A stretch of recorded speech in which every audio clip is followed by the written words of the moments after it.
నమస్తే. ఇన్నాళ్ళు నన్ను సపోర్ట్ చేస్తూ, ఎంకరేజ్ చేస్తూ మీ ప్రేమని నాకు అందిస్తున్న ప్రతి ఒక్కరికి కృతజ్ఞతలు. అలాగే ఈ వీడియో కూడా ఖచ్చితంగా మీకు ఉపయోగపడుతుంది. లైక్, షేర్ అండ్ సబ్స్క్రైబ్ చేసి మీ సపోర్ట్‌ని నాకు అందించండి. అలాగే ఈ వీడియో పట్ల మీకున్న అభిప్రాయాన్ని కామెంట్ సెక్షన్‌లో కామెంట్ చేసి తెలియజేయండి. ఇప్పుడు వీడియోని చూద్దాం. జ్యోతిష్య శాస్త్రం ఒక అద్భుతం. వేదాంగమైన జ్యోతిష్య శాస్త్రం అనేటువంటిది మానవ జీవన గమనానికి ఒక వరం. జ్యోతిష్య శాస్త్రం నీ జీవితంలో వెలుగునింపే ఒక భాష. ఆ భాష నీకు అర్థమైతే ప్రకృతి నీతో మాట్లాడుతుంది. అస్ట్రాలజీ నేర్చుకోవాలి అనుకునే వారికి అద్భుత అవకాశం. మురళీధర శర్మ గారి అస్ట్రాలజీ క్లాసెస్ అతి త్వరలో మొదలు కాబోతున్నాయి. 100% జాబ్ గ్యారంటీ. వివరాల కొరకు సంప్రదించండి. నమస్తే, వెల్కమ్ టు అవర్ ఛానల్. నేను పద్మిని. ప్రస్తుతంతో పాటు ప్రముఖ ఆధ్యాత్మికవేత్త, జ్యోతిష పండితులు, అమ్మవారి సేవకులు, దత్త గణపతి ఉపాసకులు మురళీధర శర్మ గారు మనతో పాటు ఉన్నారు. మాట్లాడదాం. మురళి గారు నమస్కారం అండి. మహాదేవ శ్రీమాత్రే నమః. పెద్దవాళ్ళు అంటూ ఉంటారు, అయితే మన దశ బాగుండాలి లేదా దిశ బాగుండాలి. దశ బాగుండాలి లేకపోతే దిశ బాగుండాలి. ఉండేటటువంటి ఇల్లు అదే అసలు సిసలైనటువంటి ప్రశాంతతను తీసుకొచ్చేటటువంటి. డెఫినెట్లీ మనం ప్రశాంతంగా ఉన్నా, మనం ఆనందంగా ఉన్నా, లేదంటే మనకి బోల్డ్ అంతా మనం ఎదుగుదల వచ్చింది లైఫ్లో అంటే ఇల్లు ప్లే చేసే రోలు అమ్మో మహాద్భుతమైనటువంటి రోల్ని ప్లే చేస్తుంది. ఇల్లు అంటేనే వాస్తు. వాస్తులో చిన్న చిన్న టెక్నిక్స్ కూడా ఎంత బాగా పనిచేస్తాయంటే అది ఎన్నో సందర్భాల్లో ఎవరికి వారు పర్సనల్ ఎక్స్పీరియన్సెస్ చేసి చూసుకున్న దాఖలాలు ఉన్నాయి. వాస్తు రిలేటెడ్ ఏమైనా మంచి టిప్స్ చెప్పండి మురళి గారు. రకరకాల సమస్యలు, యాంగ్జైటీతో బాధపడుతున్నారు. యాంగ్జైటీ కూడా ఇల్లు ప్లే చేస్తుంది రోల్ని. యాంగ్జైటీ కానీ, హెల్త్ ఇష్యూస్ కానీ, ఎదుగుదల కానీ, చిన్న చిన్న ట్రిక్స్ ఏమైనా ఉన్నాయా ఫర్ ద బెటర్ లైఫ్? తప్పకుండా అమ్మా. ముందుగా ఈ స్మార్ట్ రెమెడీస్ ఇవి చిన్న చిన్నవి కాకుండా విషయం ఏమిటంటే, ఇంట్లో ఫస్ట్ ఆఫ్ ఆల్ ఉండేటువంటి స్త్రీలు బాధపడుతూ వంట చేయడం కానీ, ఒకరిని తిడుతూ వంట చేయడం కానీ. ఇప్పుడు పిల్లలు వారికి లంచ్ బాక్స్ ప్రిపేర్ చేస్తారు, ఎవరినో ఏదో తిట్టుకుంటూ లేదా పిల్లల్నే తిట్టుకుంటూ ఈ లంచ్ ప్రిపేర్ చేసినటువంటిది కూడా తినేటువంటి వారి మీద కూడా ఇంపాక్ట్ ఉంటుంది ఖచ్చితంగా కూడా. రెండవది, ఇంట్లో తరచూ ఏడుస్తూ ఉన్నా, గొడవలు పడుతూ ఉన్నా, ఇంట్లో ఉండేటువంటి మనకు గడప ఏదైతే ఉందో దానికి ప్రతి శుక్రవారము చక్కగా కూడా శుభ్రపరుస్తూ, వాస్తవానికి ప్రతిరోజు శుభ్రపరచాలి. ఇలాంటివి కొన్ని అయితే ఖచ్చితంగా ఉంటుంది చేసుకోవడం. ఇక ముఖ్యంగా ఏమిటి అంటే, ఇంట్లో భోజనం చేసేటువంటి పరిస్థితి కానీ, లేదా డిన్నింగ్ టేబుల్ కానీ, లేదా మనకు పడుకునేటువంటి తల ఎటువైపు పెట్టుకునేటువంటి సందర్భాలు కానీ, లేదా మన యొక్క కిచెన్ ఏ వైపుగా ఉండాలి అనేటువంటి పరిస్థితులు కానీ, ఇలా ఇప్పుడు ఎట్లాగో ఈశాన్య మూల అనేటువంటిది ఎంత పెరిగి ఉంటే అంత బాగుంటుంది, అది అందరికీ తెలుసు. ఇప్పుడు ఉండేటువంటి సిచ్యువేషన్స్లో కొంత ఇబ్బందికరంగా ఉన్న, ఏదో ఇక తరతరాల నుండి వస్తుంది, మాకు బయట కిరాయి తప్పుతుంది, ఇప్పుడు బయట ఉండేటువంటి పరిస్థితి లేదు, ఏం కాదు ఇందులోనే ఉంటామంటే ఎదుగు బొదుగు ఉండదు. ఇలాంటివి కొన్ని చూసుకొని ఉండాలి. ఇప్పుడు మాకు తెలిసినటువంటి వారు వేరే ఒక ఉంది, అంటే వేరే ఒక ఫ్యామిలీ వారు, వారికి సంతానం లేదు. 2009లో పెళ్ళయింది. 2009-10లో పెళ్ళైతే ఎన్నేళ్ళు అయింది చెప్పండి. ఆ ఇంట్లో ఉండకండి అని చెప్తే ఇప్పటికీ వినరు.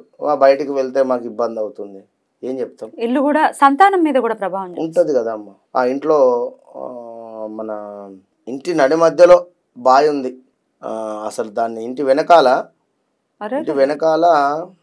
ఇక్కడ ఉండే కొంత ఇబ్బందికరంగానే ఉండేది. నేనే యంత్రం పెట్టి పూర్తి చేయడం జరిగింది. విన్నారా? ఈ ఇబ్బందికరంగానే ఉంటుంది. దాన్ని 2 డివైడ్గా చేసుకోవాలి, అన్నదమ్ములు కలిసి ఉండాలి. అయితే ఇక్కడ ముఖ్యంగా కూడా నార్త్ ఈస్ట్లో బాత్రూమ్ అనేటువంటిది పెడుతూ ఉంటారు కొందరు కొన్ని సందర్భాలలో. నార్త్ ఈస్ట్ ఈ సందర్భాలలో వెనుకటి కాలంలో అలా ఉండకూడదు. అలా ఉంటే చాలా ఇబ్బందికరమైన పరిస్థితులు ఉంటవి. దీంతో పాటుగా మనం ఇప్పుడు ఇంట్లో అటకలు వస్తాయి. సో తెలంగాణ సైడ్ సజ్జలు అంటారు.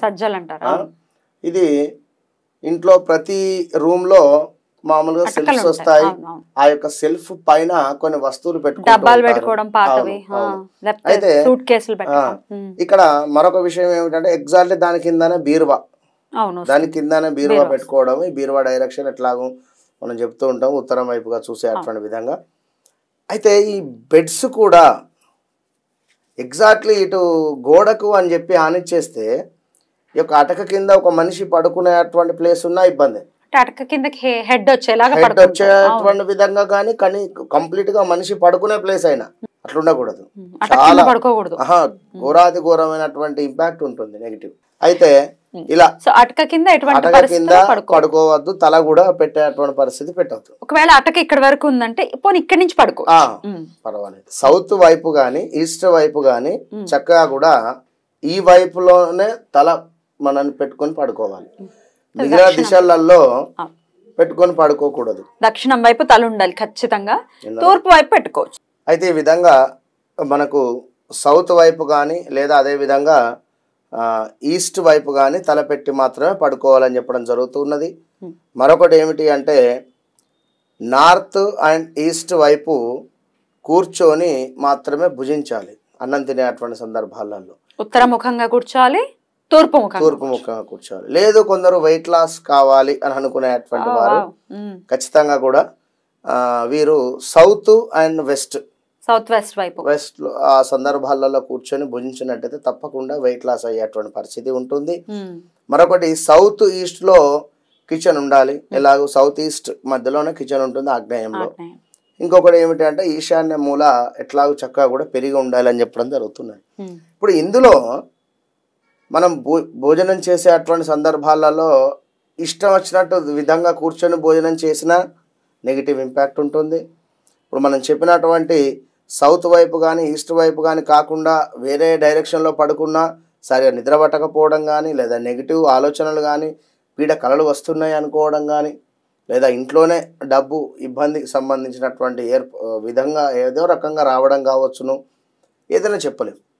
కనుక ఇప్పుడు ఇవి జనరల్గా కొన్ని వాస్తు పరంగా మీరు ఈ యొక్క టిప్స్ పాటించుకొని ఇంట్లో తరచూ గొడవలు కానీ ఇవన్నీ లేకుండా ఉన్నట్టయితే ఖచ్చితంగా కూడా మంచి ఫలితం మాత్రం ఉంటుంది 100%. సో వాస్తు అనేది చాలా చాలా పర్టికులర్ గా మనం చూసుకోవాలి. మీరు అన్నట్టుగా ఈశాన్యం అనేది చాలా జాగ్రత్త తీసుకోవాలి. ఫస్ట్ పాయింట్ మీరు చెప్పారు, ఈశాన్యంలో బాత్రూమ్లు ఉన్నాయనంటే ఇంకంతకన్నా ఘోరం ఉండేది. ఇష్టం వచ్చినట్టు కట్టుకుంటారు. అసలు ఇప్పుడు కూడా ఒకవేళ మనకేం తెలియకుండా ఏదో గుడ్డెదో చోల పడినట్టు అలా కట్టే ప్రశాంతవంతంగా ఉండి వాళ్ళకి ప్రశాంతత ఉండాలి మన వాళ్ళకని మనస్ఫూర్తిగా కోరుకుంటూ కృతజ్ఞతలండి. నమస్కారం.